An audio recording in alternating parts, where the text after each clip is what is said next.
Now, Al Snow, I think I've done 4 or 5 interviews with him now. He's very popular on this channel. Did you have any experiences with him you could share with us that might be unique to you?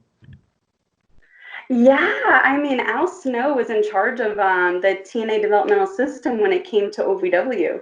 And once you got signed to TNA in developmental system, you didn't get to train with Rick Rogers anymore. You strictly trained with Al Snow after that.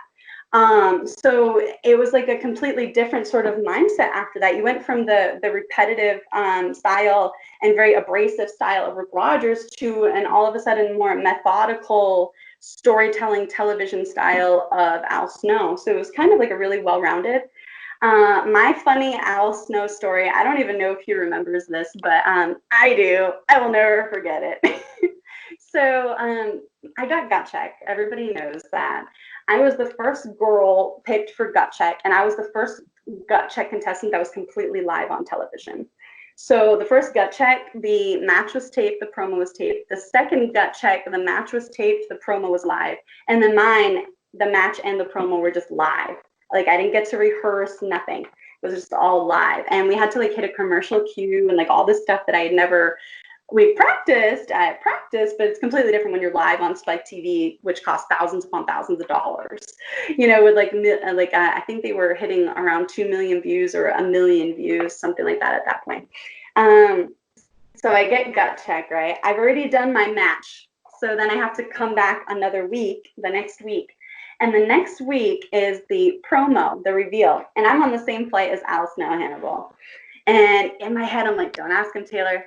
Don't be weak sauce. Don't be a little bitch. Like, ask him. Don't ask him. Just do your job. Whatever happens, you know you're just a body to fill a spot. So make the best of it. Make them have to say yes, even though they were supposed to say no. Make them feel like they would look stupid if they say no. Even though you know you're just a body, that's what you got to do. Get yourself noticed, even if you were just some random default player number one.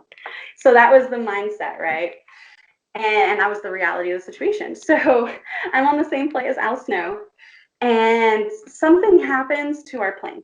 We're going from Louisville to Atlanta, Atlanta to Orlando. Something happens to our plane. They're completely calm, and they're like, you can feel free to get off, but if you get off, you have to take your bags and wait to come back on. If you stay on, you can stay on, take a nap, whatever. So I'm waiting, and he's waiting. We're in different seats for a little over an hour. And then the microphone and the pilot come back on and say that we have to get off the plane. There's been a fire inside the engine part, something to do with like the alternator or something. And we're like, whoa, we've been on a plane that's been on fire, and we didn't know. So then we're stuck in Atlanta and we're waiting at least 5 hours, maybe more. We're starting to wonder if we were going to make it to Orlando for Impact at the Universal Studios. And I remember Al Snow saying, "Man, Taylor, I could have gotten us a rental car and we could have driven to Orlando by now." And the whole time we were sitting there for more than 5 hours, and I never once asked him if I was going to win gut check. Nothing. We just talked about everything else.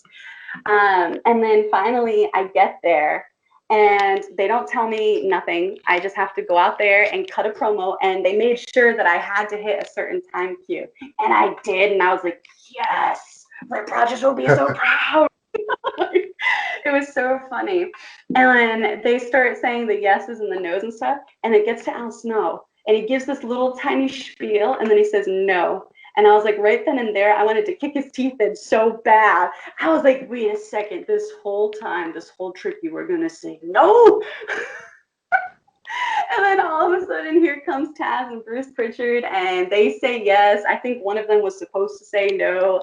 I get signed. The whole arena erupts. It was just so crazy. I was like, who would have thought some random young girl from Massachusetts would be getting like a standing ovation, people cheering like crazy in Orlando, Florida.